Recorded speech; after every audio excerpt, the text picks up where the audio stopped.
देखिए, नगर निगम सीमा के अंतर्गत 145 बड़े नाले हैं, जो एसटीपी से जुड़े हुए हैं। साथ ही साथ 639 नाले 1 मीटर से कम के हैं।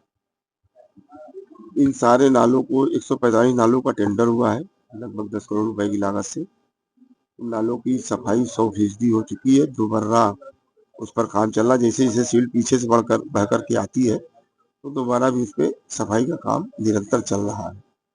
और पहली बार ये नगर निगम ने किया है। इस बार सभी नाले सफाई के ठेकेदारों का भुगतान बरसात के बाद किया जाएगा और कहीं अगर कोई कमी बेसी रहेगी तो 25% की कटौती भी उनकी की जाएगी। लगातार नाले की सफाई के निरीक्षण का भी काम हो रहा है, मैं स्वयं भी जा रहा हूँ।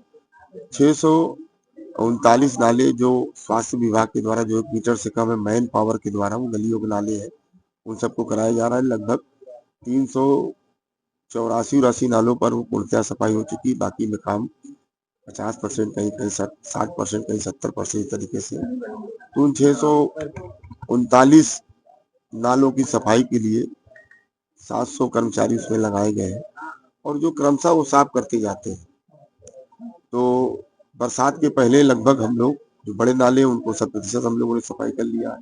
जो छोटे नाले हैं जो गलियों से निकल करके, मोहल्लों से निकल करके जाकर उनमें मिलते हैं, उनकी मैन पावर के द्वारा सफाई की जा रही है। और पहली बार ये किया गया, इस बार सुपर साकर मशीन से भी बहुत सारे ऐसे नाले हैं जहाँ बीच में पुलिया पड़ जाती है, तो पुलिया साफ नहीं हो पाती है, तो पीछे का बहाव वहां जाके रुक जाता है।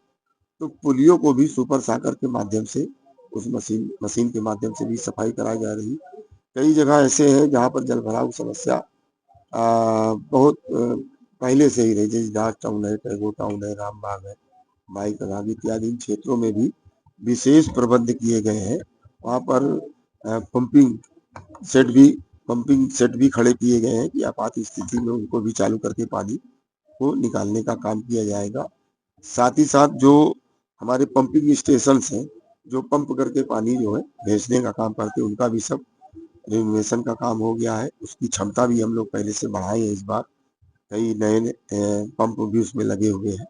तो मैं ये कह सकता हूँ कि इस बार ससमय हम लोगों ने कार्रवाई किया है और जल भराव की कोई समस्या नहीं होगी। लेकिन जहाँ कई इस प्रकार की हुई, चूंकि आप देख ही रहे, पॉलीथीन है, पन्नी है इत्यादि बह करके जब बहाव आता है तो जाकर के वहाँ जाम।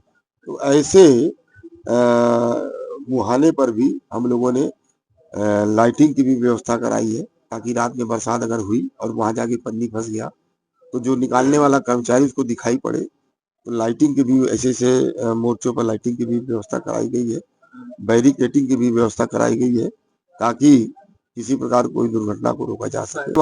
वहाँ भी मैंने कहा ना कि जहाँ जहाँ कठिनाई है वहाँ वहाँ पर अलग से पंपिंग स्टेशन भी लगाए जा रहे हैं और सुपर साकर मशीन से उनकी सफाई भी कराई जा रही है। तो पहली बार हुआ है सुपर साकर मशीन लग रही है, तो जैसे बहुत सारे पॉइंट जो पहले नहीं खाली हो पाते थे उनको भी खाली कराने का प्रयास किया गया है। आप और सबसे बड़ी बात है, जैसे पंपिंग स्टेशन उनको चालू करा करके हम लोगों ने उसको देख भी लिया है, सब चल रहे हैं चालू हालत में, तो कहीं कोई किसी प्रकार की घटना नहीं होगी।